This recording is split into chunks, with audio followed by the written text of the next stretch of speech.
আসসালামু আলাইকুম রহমতুল্লাহ। প্রিয় দর্শক, আজকে আমরা এমন 7টি অভ্যাস সম্পর্কে জানব যেগুলো বর্জন করতে পারলে আমরা ধনী হতে পারবো অতি দ্রুত, যেটাকে বলে বিদ্যুতের গতিতে। যদি এই বিষয়গুলো থেকে আমরা দূরে থাকতে পারি তাহলে দারিদ্রতা আমাদের কাছ থেকে পালাবে ইনশাআল্লাহ। চলুন তাহলে কথা না বাড়িয়ে আমরা জেনে আসি সেই বিষয়গুলো। আসলে পৃথিবীতে কে না চায় ধনী হতে? প্রত্যেকে চায় যে আমাদের সম্পদ থাকুক, সম্মান আসুক এবং আমরা সবাই ধনী হই। রাসূল সাল্লাল্লাহু আলাইহি ওয়াসাল্লাম দারিদ্রতা থেকে মুক্ত থাকার জন্য আল্লাহর কাছে সবসময় দোয়া করেছেন, কারণ দারিদ্রতা অনেক সময় ঈমান নষ্ট করে দিতে পারে। আমরা সবসময় দান সদকা করে আল্লাহর কাছে দোয়া চাইব যাতে আমরা দারিদ্রতা থেকে মুক্তি পাই।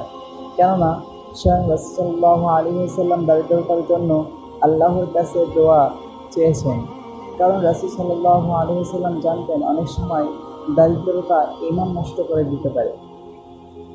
প্রিয় দর্শক, কথা না বাড়িয়ে আজকে জেনে নেই কোন বিষয়গুলোর কারণে আমাদের কাছে দারিদ্রতা আসে।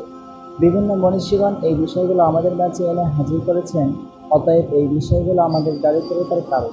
1 নম্বর কারণ, যারা তাড়াহুড়ো করে নামাজ আদায় করেন তাদের এই কারণে দারিদ্রতা আসে যে তারা তাড়াহুড়ো করে নামাজ আদায় করেছেন।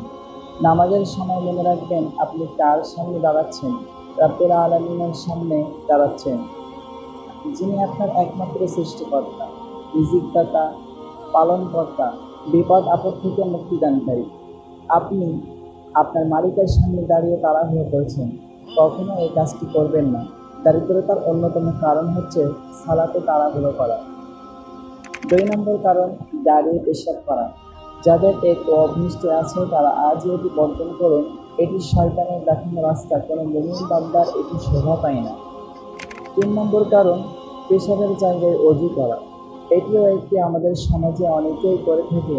এজন্য ওলামায়ে কেরামগণ বাথরুমে প্রবেশ করে অজু করতে নিষেধ করেছেন। একান্ত অজুর দরকার হলে স্টেঞ্জার স্থান থেকে দূরে সরে অজু করা উচিত। 4 নম্বর কারণ হচ্ছে দাঁড়িয়ে পানি পান করা। দাঁড়িয়ে পানি পান করলে কখনো দারিদ্রতা ছাড়ে না। আমরা জানি দাঁড়িয়ে পানি পান করা অনেক সময় মৃত্যুর কারণও হতে পারে। মেডিকেল সায়েন্স এটি আমাদের বলেছে। সুতরাং রাসূল সাল্লাল্লাহু আলাইহি ওয়াসাল্লামের সুন্নাত হচ্ছে বসে পানি পান করা। বর্তমান সায়েন্সও এই কথাটি প্রমাণ দিয়েছে। সুতরাং বসে 3 থেকে পানি পান করা রাসূলের সুন্নাতের পরিপন্থী। তাই দাঁড়িয়ে পানি পান করলে দারিদ্রতা তার দুয়ারে এসে হানা দিতে পারে। 5 নম্বর কারণ, যারা ফু দিয়ে বাতি নিভান। অনেক সময় দেখা যায় মোমবাতি বা অন্য কোনো বাতি আগুন দ্বারা চালিত, সেগুলোকে আমরা ফু দিয়ে নিভাই, এটিও দারিদ্রতার কারণ। 6 নম্বর, দাঁত দিয়ে নখ কাটা।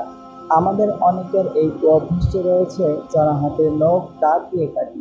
যাদের এই কুঅভ্যাসটি আছে তারা আজই এটিকে বর্জন করুন, তাহলে দারিদ্রতা আপনার কাছে আসবে না।